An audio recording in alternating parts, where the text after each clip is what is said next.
बोकारो दिन भर में आज उपायुक्त के दैनिक भ्रमण कार्यक्रम में क्या क्या हुआ बताएंगे। शहर में दुर्गा पूजा को लेकर चल रही पंडालों की तैयारी को भी जानेंगे। आदिवासी सेनगल अभियान पेटरवार प्रखंड ने क्यों फूका पुतला, इसकी भी बात करेंगे। नमस्कार, मैं सीमा और आप देख रहे हैं बोकारो दिन भर। हमेशा की तरह बोकारो की बड़ी खबरों पर चर्चा करेंगे। जहां तक अन्य खबरों की बात है, जिले के मौसम का भी हाल जानेंगे, कोरोना की भी बात होगी और भी बहुत कुछ। लेकिन पहले देश और दुनिया का हाल। सुप्रीम कोर्ट ने पंजाब, हरियाणा और यूपी में पराली जलाने की निगरानी के लिए रिटायर्ड जज को किया नियुक्त। प्रधानमंत्री मोदी ने FAO में 75वीं वर्षगांठ के मौके पर जारी किए 75 रुपए का स्मारक सिक्का। नीट 2020 परीक्षा का रिजल्ट हुआ जारी। गुलाम नबी आजाद कोरोना से संक्रमित, ट्वीट करके दी जानकारी। भारत में पिछले 24 घंटे में कोरोना के 63,371 नए मामले, 895 की मौत, 70,000 से ज्यादा हुए ठीक। सप्ताह के आखिरी दिन सेंसेक्स 254 अंक और निफ्टी 82 अंक बढ़कर बंद हुआ। सोने की कीमत 20 रुपये प्रति 10 ग्राम घटी, तो वहीं चांदी का दाम 600 रुपये प्रति किलोग्राम बढ़ा। अब एक नजर आपके राज्य झारखंड की 3 बड़ी खबरों पर। झारखंड में शुक्रवार से ड्राइविंग लाइसेंस बनाने का काम शुरू हुआ। आपको बता दें कि लॉकडाउन में 22 मार्च से झारखंड में ड्राइविंग लाइसेंस बनाने का काम बंद था। झारखंड में 1.32 लाख कोयला कर्मचारियों को त्योहारों में बोनस देने का फैसला रांची में हुए कोल इंडिया की बैठक में लिया गया। CM PDI सभागार में प्रबंधन और 4 केंद्रीय श्रमिक संगठनों में वार्ता के बाद फैसला लिया गया कि कोयला कर्मचारियों को इस साल 68,500 रुपये बोनस दिया जाएगा। झारखंड में कोरोना संक्रमितों की संख्या बढ़कर 94,952 हो गई है। वहीं अब तक 87,240 लोग ठीक भी हुए हैं। तो ये थी देश, दुनिया और झारखंड की खबरें। अब नजर डालते हैं बोकारो के 9 प्रखंडों की खबरों पर, जो आज सुर्खियों में बनी रही। बोकारो उपायुक्त राजेश कुमार ने शुक्रवार को दैनिक भ्रमण कार्यक्रम में कई बैठक की। जिले के प्राइवेट स्कूल संचालक के साथ स्कूल फी को लेकर, स्वच्छता भारत मिशन को लेकर और सड़क सुरक्षा से संबंधित बैठक की। सड़क सुरक्षा से संबंधित बैठक में उन्होंने सहायक उत्पाद आयुक्त को निर्देश दिया कि राष्ट्रीय राजमार्ग के किनारे जो भी होटल व लाइन होटल है, उक्त होटल में लगातार छापेमारी करने को कहा। साथ ही जो राष्ट्रीय राजमार्ग के 500 मीटर के अंदर में जो शराब दुकान संचालित है, उसे जल्द से जल्द बंद करने को कहा। बोकारो में आदिवासी सरना धर्म कोड की मांग को लेकर गुरुवार को दिसोम जाहिर सेवा ट्रस्ट ने सेक्टर 4 के जाहिरगढ़ में 1 दिवसीय विरोध प्रदर्शन किया। आदिवासी सेनगेल अभियान पेटरवार प्रखंड ने गुरुवार को सरना धर्म कॉलम कोड और अन्य कई मांगों को लेकर पेटरवार तेनू चौक पर पुतला जलाकर विरोध प्रदर्शन किया। बोकारो जिले में गुरुवार को कोरोना के 74 नए केस की पुष्टि हुई है और 3 लोगों की मौत हो गई। वहीं 32 लोग ठीक होकर अपने घर लौटे। जरेडी प्रखंड के नवप्रावी सिमल्डी के शिक्षक और अभिभावकों ने वर्ल्ड हैंड वॉश डे के अवसर पर डोर टू डोर जाकर लोगों को हैंड वॉश करने के बारे में जागरूक किया। धुंधीबाद बाजार के सामने वाली मुख्य सड़क, जो कि 12 मोड़ से होकर NH जाती है, उसकी मरम्मत का काम शुरू कर दिया गया है। जगह जगह पर हुए गड्ढों को भरा जा रहा है।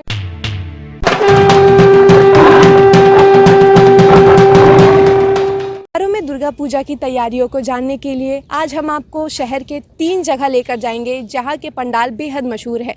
यहां पर भव्य पंडाल बनाए जाते हैं और दूर दूर से लोग यहां पर पंडालों के दर्शन करने आते हैं। हालांकि इस बार नए नियम और नए शर्तों के साथ पंडाल बनाए जा रहे हैं। नए गाइडलाइंस जारी किए गए हैं, जैसे कि पंडाल छोटे रहने चाहिए, मूर्तियां छोटी रहनी चाहिए और भी कई गाइडलाइन, जो कि हमने आपको अपने पिछले कार्यक्रम में बताया था। उस कार्यक्रम का लिंक आप हमारे डिस्क्रिप्शन बॉक्स में देख सकते हैं। अब आपको हम बताएं कि हम सबसे पहले आपको लेकर आए हैं सेक्टर 2 के पंडाल में, जो कि बहुत ही मशहूर है। दूर दूर से लोग इसे देखने आते हैं। यहाँ पर दुर्गा पूजा को लेकर अभी कितनी तैयारियाँ हो गई हैं और कौन कौन सी तैयारियाँ हो रही हैं, ये जानने के लिए चलिए बात करते हैं। गाइडलाइंस जैसा कि कमेटी और जो प्रशासन द्वारा बताया गया, उसमें यही किया गया कि पूजा का जो आप देख रहे हैं सामने में, ये पंडाल के रूप में तो नहीं बन रहा है, लेकिन एक जो भव्य पूजा इतने सालों से आयोजन हो रही है यहाँ पे सेक्टर 2 में, तो उसमें यही किया जा रहा है कि गाइडलाइंस की तरफ से एक वाटर प्रूफ शेडिंग करके कमेटी की तरफ से, जो प्रशासन की तरफ से जो ऑर्डर हुआ है, और चारों तरफ से कवर रहेगा। और अंदर में शायद वो कमेटी वाले ज़्यादा विस्तार में बता पाएंगे कि उन्होंने अंदर में क्या, किस हिसाब से कैसे पूजा करना है। जैसा कि गाइडलाइंस आया उस हिसाब से तो अंदर में सात पुजारी मिला के रहेंगे अंदर जो पूजा करेंगे, और उनका भी 6-6 फीट का या 5-5 फीट के हिसाब से डिस्टेंस पे रहेंगे। नहीं, इस बार कोई स्टॉल नहीं है, कुछ नहीं है।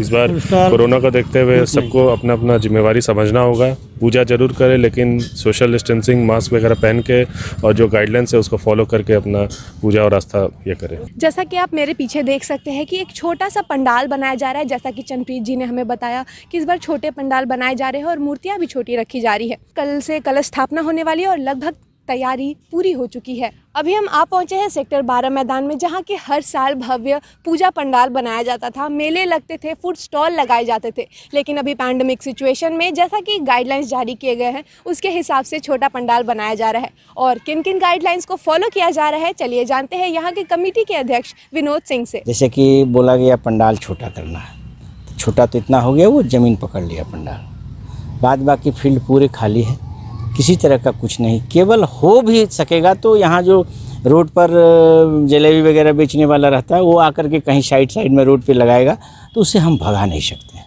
यही तो रहेगा, और बाद बाकी कुछ नहीं। और सभी लोगों को सोशल डिस्टेंसिंग के तहत मास्क लगाना बेहद ज़रूरी है, अन्यथा पंडाल में हम लोग घुसने नहीं देंगे। सारा चीज़ प्रशासन की तरफ से बंदी, हम लोगों की तरफ से भी बंदी।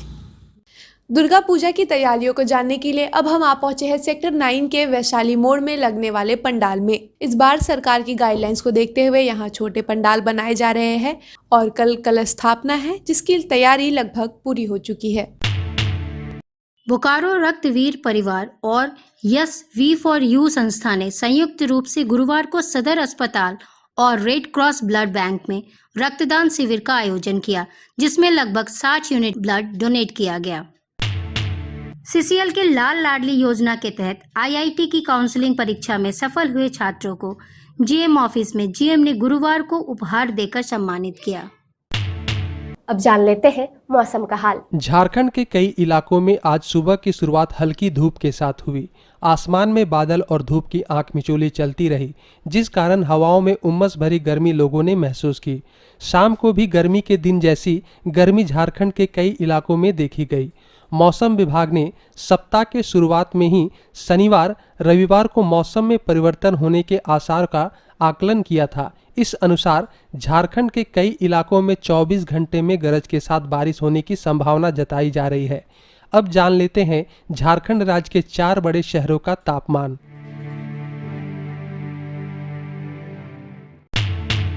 आप अपने आसपास की घटनाएं और समस्याओं को हमें व्हाट्सएप कर सकते हैं। हमारा व्हाट्सएप नंबर है 9334210302। आपका वीकेंड अच्छा रहे। फिर मिलेंगे बोकारो दिन भर में सोमवार से शुक्रवार रात 8 बजे। तब तक के लिए नमस्कार।